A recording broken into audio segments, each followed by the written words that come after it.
बिस्मिल्लाहिर्रहमानिर्रहीम। आज हम एक्सरसाइज 2.6 क्वेश्चन नंबर 1 सॉल्व करेंगे। क्वेश्चन नंबर 1 यानी पूरी एक्सरसाइज में हमारे पास क्वेश्चन में कह रहा है कि solve the following system of equation, यानी सिस्टम ऑफ इक्वेशन को हमने सॉल्व करना है। तो यहाँ हमारे पास 2 वेरिएबल इक्वेशंस हैं जिसमें हमारे पास x और y जो हैं वेरिएबल हैं एक इक्वेशन के अंदर, इनको हमने सॉल्व करना है।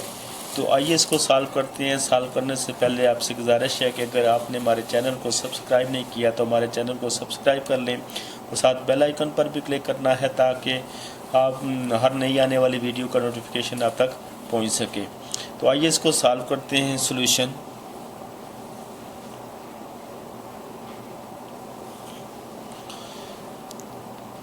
To X minus Y is equal to 3। तो ये हमारे पास इक्वेशन 1 है और ये हमारे पास x square plus Y square is equal to 2। तो ये हमारे पास इक्वेशन 2। जैसा कि आप देख रहे हैं कि यहाँ हमारे पास ऊपर जो इक्वेशन 1 है इसमें x और y दिए हुए हैं, जबकि हमारे पास नीचे जो दूसरी इक्वेशन है इसमें X square plus Y square है। समझने की ज़रूरत है, अगर हमारे पास ऊपर भी ये एक्स स्क्वायर वाई स्क्वायर होता तो हम किसी एक वेरिएबल को एलिमिनेट करते और दूसरे की वैल्यू फाइंड करते, फिर दूसरे की वैल्यू को पुट करके हम दूसरे की वैल्यू फाइंड कर सकते थे। तो यहाँ पर ये है कि हमारे पास एक इक्वेशन में x square plus Y square यानी इन वेरिएबल का स्क्वायर दिया हुआ है और दूसरी तरफ हमारे पास जो है एक्स और वाई दिया हुआ है। तो यहाँ पर हम क्या करेंगे, ये जैसे इक्वेशन 1 है, इक्वेशन 1 में से किसी एक की वैल्यू फाइंड करेंगे। किसी एक की वैल्यू फाइंड करने से मुराद क्या है, या तो हम y की वैल्यू फाइंड करेंगे या x की वैल्यू फाइंड करेंगे। इस इक्वेशन 1 में से हम किसी एक की वैल्यू फाइंड करेंगे। उसकी वैल्यू को हम जिसकी वैल्यू को फाइंड करेंगे उसकी वैल्यू जो है इक्वेशन 2 में पुट करेंगे।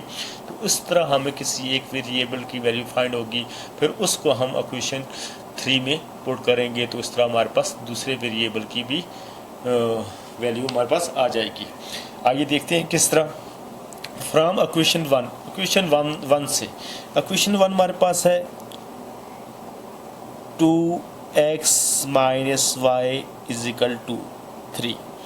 मैं आपको सिंपल सा बताता हूँ, गौर से समझना कि आपने यहाँ से वैल्यू किस की मालूम करनी है, कैसे मालूम करनी है। यहाँ हम x की वैल्यू भी फाइंड कर सकते हैं और y की वैल्यू भी फाइंड कर सकते हैं। हमें यहाँ पर किस की वैल्यू चूज़ करनी चाहिए, तो सबसे पहले मैं आप लोगों को मशवरा दूंगा कि आपने उस वेरिएबल की वैल्यू को चूज़ करना है कि जिसके साथ कोई कोफिशिएंट नज़र ना आ रहा हो, यानी कोफिशिएंट उसका 1 हो। x का कोफिशिएंट हमारे पास 2 है, जबकि y का कोफिशिएंट हमारे पास 1 है। तो लिहाजा हम y की वैल्यू यहाँ फाइंड करेंगे। y की वैल्यू फाइंड करेंगे तो हमारा काम आगे आसान होगा। वैसे तो हम x की वैल्यू भी फाइंड करेंगे तो क्वेश्चन हमारा आंसर हो ही आएगा, लेकिन थोड़ा सा मुश्किल टाइप में चला जाएगा। इसलिए आपने उस जो है वेरिएबल की जो है वैल्यू फाइंड करनी है जो अकेला हो, जिसके साथ कोई कोफिशिएंट वगैरह न दिया हो, यदि उसका कोफिशिएंट 1 हो। तो आपको पता है कि यहाँ पर वैल्यू, हम सीधी सी बात है, बहुत सारे बच्चे जो हैं वैल्यू को नहीं समझ पा रहे होते कि वैल्यू क्या चीज़ होती है। वैल्यू से मुराद ये है कि कौन सी चीज़ किसके इक्वल है। जैसे ये मैं लिखता हूँ कि x इज इक्वल टू 5, तो इसका मतलब ये x की वैल्यू जो है 5 है, x 5 के बराबर है। इसी तरह y इज इक्वल टू 4, तो y 4 के बराबर है। तो जब कोई चीज़ किसी के बराबर में इक्वल में आती है तो हम कहते हैं कि ये इसकी वैल्यू है। तो यही बात है कि यहाँ पर हम जिसकी वैल्यू फाइंड करेंगे उसको अकेला करना पड़ेगा। फर्ज करें कि हम y की वैल्यू फाइंड करना चाहते हैं तो प्लस 2x को यहाँ से उठाएंगे, उठाकर लेकर कहाँ जाएंगे, प्लस 2x को उठाकर इक्वल के इस साइड ले आएंगे। तो ये हमारे पास माइनस y यहीं रहेगा, क्योंकि जिसकी वैल्यू फाइंड करनी हो उसको बिल्कुल आपने इक्वल की एक तरफ अकेला छोड़ना है। प्लस 2x को उठाएंगे और इस तरफ लाएंगे तो ये हमारे पास माइनस 2x हो जाएगा। यानी यहाँ हमारे पास प्लस 2x था तो इस पूरी रकम को हमने उठाया, इस तरफ ले आए तो ये माइनस 2x हो गया। अब हमें y की वैल्यू चाहिए, इसके साथ ये माइनस है, तो ये इस माइनस को भी उठाकर इस तरफ लाएंगे तो ये माइनस यहाँ पर ये इन दोनों साइनों के साथ मल्टीप्लाई हो जाएगा, यानी जो साइन प्लस का है वो माइनस हो जाएगा, जो माइनस का है प्लस हो जाएगा, यानी ये साइन इस तरफ आकर दोनों के साथ मल्टीप्लाई हो जाएगा। यहाँ प्लस का साइन है तो minus plus minus 3 minus minus plus 2x। अब गौर से देखें तो अब y हमारे पास अकेला है और y के इक्वल में -3 + 2x आ रहा है, तो इसका मतलब यह है कि y की वैल्यू -3 + 2x है। तो इसको आप नाम दे दें इक्वेशन 3 का। अब इक्वेशन 3 को आपने इक्वेशन 2 में पुट करना है, तो आप यहाँ लिख भी सकते हैं equation 3 put in equation 2। Equation 3 को इक्वेशन 2 में पुट करेंगे, जहाँ पर हमें y नज़र आएगा, y की जगह -3 + 2x जो है वहाँ पर हम पुट करेंगे। तो ये हमारे पास इक्वेशन जो 2 है वो है कुछ x² + y² = 2। ये हमारे पास इक्वेशन 2 है, इसमें इक्वेशन 3 पुट करेंगे तो ये हमारे पास x² प्लस y की वैल्यू है हमारे पास -3 + 2x, क्योंकि y पर स्केयर है तो वहाँ पर भी स्केयर लिखेंगे = 2। y की जगह हमने y की वैल्यू को पुट कर दिया। जैसे कि आप देख रहे हैं कि ये हमारे पास x² है, x² को तो उसी तरह लिखेंगे प्लस, तो ये आपको a + b² के फार्मूले की शक्ल में आपको नज़र आ रहा है। तो आपने इसको बिल्कुल उसी फार्मूले की सूरत में ओपन कर देना है, यानी इसको a तस्वर करें -3 को, तो ये हमारे पास a² प्लस इसको b तस्वर करें, यानी 2x को b तस्वर किया तो ये हमारे पास b² + 2। a हमारे पास है -3 और b है हमारे पास 2x। a² + b² + 2ab = 2 और ये हमारे पास 2। अब इसको हम मज़ीद सॉल्व करेंगे इस फार्मूले को, प्लस ये माइनस इग्नोर हो जाएगा, 3 की पावर 2 है, क्योंकि माइनस इसलिए इग्नोर हो जाएगा कि इसकी पावर इवन में है। 3 की पावर 2 है तो ये हमारे पास हो जाएगा 9 प्लस ये स्क्वायर 2 पर भी है तो 2 पर स्क्वायर हो तो हमारे पास 4 और ये स्क्वायर x पर भी है तो ये हमारे पास x²। अब ये तीनों आपस में मल्टीप्लाई हो रहे हैं तो यहाँ प्लस का साइन है या माइनस का, plus minus minus minus plus minus, यानी ये तीनों मल्टीप्लाई हो रहे हैं तो तीनों के साइन भी आपस में मल्टीप्लाई होंगे। 2 3 = 6, 6 2 = 12 x = 2। अब हमने इसको मज़ीद सॉल्व करना है। इस +2 को भी पहले उठा कर ले आए, x² + 9 + 4x² - 12x +2 को उठा कर लाएंगे तो ये -2 = 0। अब आप देख रहे हैं कि आपके सामने ये भी x² है, ये +4x² है, +1x² + 4x², तो ये हमारे पास आ जाएंगे 5x²। तरतीब के हिसाब से अब हम x की वैल्यू लिखेंगे -12x, पूरे इक्वेशन में एक ही है तो -12x। अब हम देख रहे हैं कि ये नंबर +9 और -2, +9 में से -2 को सब्ट्रैक्ट कर देंगे तो ये +7 = 0। तो ये हमारे पास 0 की क्वाड्रेटिक इक्वेशन की शेप में हमारे पास क्वेश्चन आ गया। अब क्वाड्रेटिक इक्वेशन को सॉल्व करने के लिए आप पहले भी पढ़ते आए हैं कि जब हमारे पास क्वाड्रेटिक इक्वेशन हो तो हम उसको फैक्टराइजेशन के ज़रिए, फैक्टर्स के ज़रिए सॉल्व करने की कोशिश करते हैं। तो ये हमारे पास इक्वेशन आ गई है 5x² -12x + 7 = 0। तो इसके फैक्टर हम फाइंड करेंगे। फैक्टर फाइंड करने के लिए इसकी फैक्टराइजेशन करते हैं। फैक्टराइजेशन यानी मिड टर्म को ब्रेक करके इसके फैक्टर बनाने की कोशिश करेंगे। तो मिड टर्म ब्रेक करने के लिए आपको पहले भी बता दिया गया है कि यहाँ अगर कोई नंबर हो तो उसको इस नंबर से मल्टीप्लाई करके रफ पेज पर या रफ साइड पर लिख लें। जैसे कि हम क्वेश्चन के सामने ही इसको ऐड कर देंगे। 5 को 7 से मल्टीप्लाई करेंगे, यहाँ कोई भी नंबर हो, अगर कोई नंबर नहीं है 1 है तो फिर तो ज़रूरत नहीं होती, अगर कोई नंबर है तो 5 को 7 से मल्टीप्लाई करेंगे तो ये हमारे पास 35। ये तो मैंने क्वेश्चन के सामने लिख दिया है, आपने किसी भी रफ पेज पर लिख देना है ताकि आपका काम आसान हो, पेपर के अंदर या क्वेश्चन के अंदर उसको ना शो हो, या रफ साइड बना लें उसकी कि आपको पता चले कि आपने ये रफ काम किया है। तो 5 को 7 से मल्टीप्लाई किया 35। फिर उसके बाद आपने ये देखना है कि ये दोनों तरफ साइन कौन सा है, तो पहला माइनस का है, दूसरा प्लस का। जब आपने ये देख लिया कि दोनों तरफ जो साइन है, एक माइनस का है एक प्लस का, तो आपको पता चल गया कि जो साइन जो है पहले माइनस का है और फिर प्लस का है, जब हम मिड टर्म को ब्रेक करेंगे दो नंबर हमारे पास हासिल होंगे, दोनों नंबरों के साथ माइनस होगा। क्यों कि पहले नंबर के साथ जो मिड टर्म के साथ है वो साइन माइनस है और लास्ट टर्म के साथ जो साइन है वो प्लस है, यानी पहला माइनस का है दूसरा साइन प्लस का है, तो वहाँ मिड टर्म को ब्रेक करेंगे तो दोनों नंबर माइनस के बनेंगे। अब वो दोनों नंबरों का कहाँ से पता चलेगा, तो अब आइए 35 के पास जाते हैं। 35 पर कौन कौन से नंबरों का टेबल जाता है, तो एक है 7, एक है 5।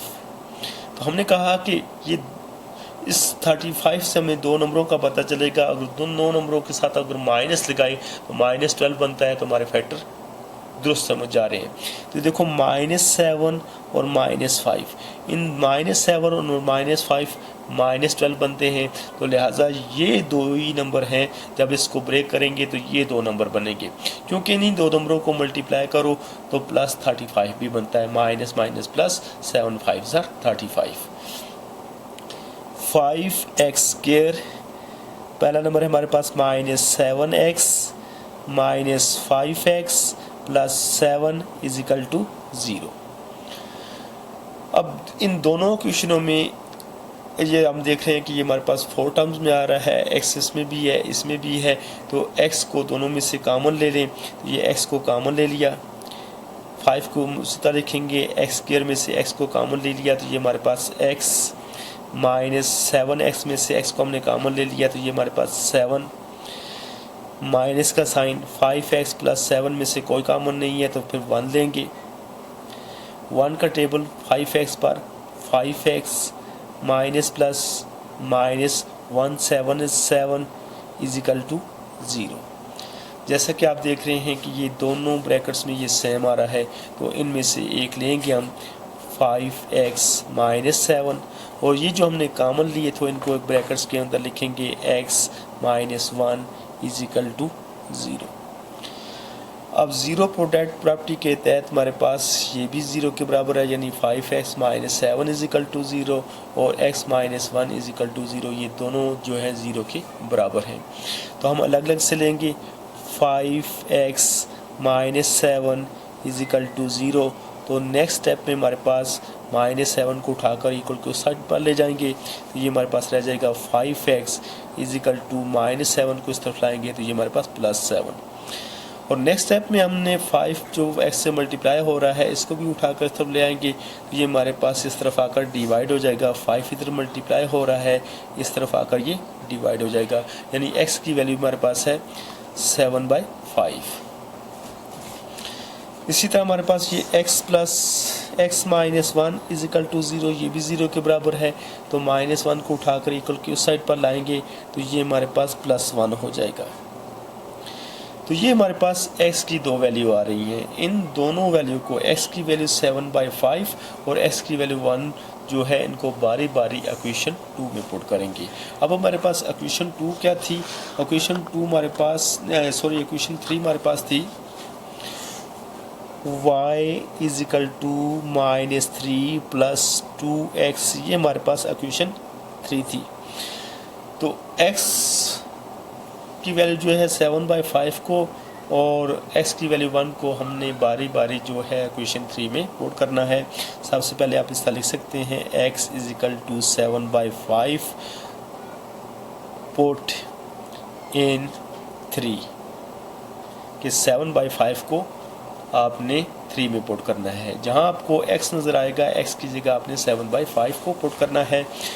y is equal to -3 plus 2, x की वैल्यू है हमारे पास 7/5। y is equal to -3 plus 2 जो है 7 से मल्टीप्लाई है, 2 7 ज़ार 14/5। तो अब हम इन दोनों फ्रैक्शनों को ऐड करेंगे, ये -3 प्लस 14/5। तो आप इसके नीचे भी 1 ले सकते हैं इनको ऐड करने के लिए। दो फ्रैक्शनों के दरमियान अगर प्लस या माइनस का साइन हो तो एलसीएम लिया जाता है।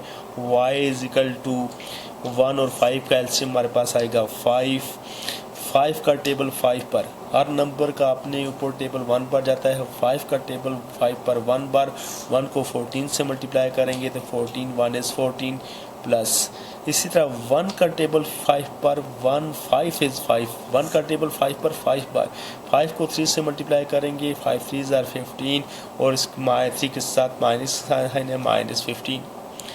-15 में से 14 को माइनस करेंगे तो माइनस वाली रकम बड़ी है, माइनस का साइन लगाएंगे। 15 में से 14 को माइनस करेंगे 1/5। तो ये हमारे पास y की वैल्यू जो है -1/5 आ रही है। इसी तरह हम x is equal to 1 put in 3 और इसको क्वेश्चन 3 में पुट करेंगे। जहाँ x नज़र आए वहाँ पर हम x की जगह 1 पुट करेंगे।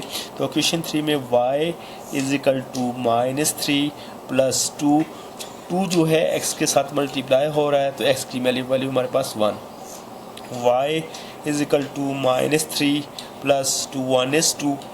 तो -3 में से 2 को माइनस करेंगे तो बड़ी रकम के साथ माइनस है, 3 में से 2 को निकालेंगे तो ये हमारे पास आ जाएगा 1। तो ये हमारे पास आपने देखा कि अभी x की वैल्यू जो है 7/5 पुट किया तो हमारे पास y की वैल्यू जो है 1/5 आई, और इसी तरह x की वैल्यू हमने 1 पुट की है तो y की वैल्यू जो है -1/y आई है। यानी सोल्यूशन सेट में हम इसको इस तरह लिख सकते हैं।